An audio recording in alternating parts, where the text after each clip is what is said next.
Good afternoon sir. నేను Rayalaseema children's academy school principal మాట్లాడుతున్నాను.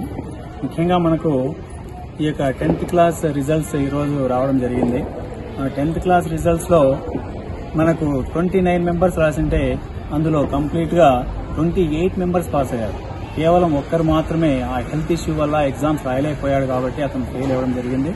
మిగతాదంతా కూడా 100% పాస్ అవడం జరిగింది. అందులో 500 అబోవ్ 29 మెంబర్స్ కి 12 మెంబర్స్ కి 500 అబోవ్ మార్క్స్ రావడం జరిగింది. కాబట్టి నేను అందరికి మా డైరెక్టర్ సార్ దీపక్ రెడ్డి సార్కి ప్లస్ మన అధ్యాపక బృందానికి ప్లస్ మన స్టూడెంట్స్ టీచర్స్ కి అందరికీ కంగ్రాచులేషన్స్ సార్. Thank you.